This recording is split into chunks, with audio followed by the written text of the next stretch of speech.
আসসালামু আলাইকুম। সকলের পছন্দের একটা রেসিপি তৈরি করে দেখাবো। রেসিপিটা হচ্ছে বিফ তেহারি। বিফ তেহারিতে সাধারণত মাংসর পিসগুলো ছোট করে কাটা হয়। প্রথমে আমরা পেঁয়াজ তেলে ভেজে নেব। এরপর কেটে রাখা মাংসগুলো দিয়ে কিছুক্ষণ কষিয়ে নেব। কষানো হলে এখানে আমরা আদা বাটা, রসুন বাটা, জিরা বাটা দিয়ে কিছুক্ষণ কষিয়ে নেব। এরপর পরিমাণ মতো লবণ দিয়ে দেব। এর মাঝে আমরা কিছুটা কাঁচামরিচ ফেটে দেব, তাহলে মাংসের মধ্যে ফ্লেভারটা সুন্দর আসবে। এরপর আমি এখানে রাঁধুনি মিক্সড এর যে তেহেরি মশলাটা এখানে ইউজ করব। এরপর পরিমাণ মতো দুধ দিয়ে আমরা 10 থেকে 15 মিনিট মাংসটা কষিয়ে নেব। মাংসটা 50% সিদ্ধ করে নেব। এরপর এখানে আমরা সামান্য এক ফালি লেবুর রস এবং 1 চা চামচ চিনি ইউজ করব।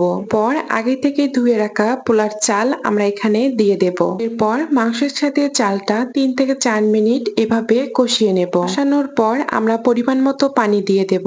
এখানে টেস্টের জন্য আমি গুঁড়ো দুধ ইউজ করছি, কেউ চাইলে এটা নাও ইউজ করতে পারেন, তবে দিলে টেস্ট ভালো হয়। পর কিশমিশ দিয়ে কিছুক্ষণ রান্না করলেই হয়ে যাবে বিফ তেহারি।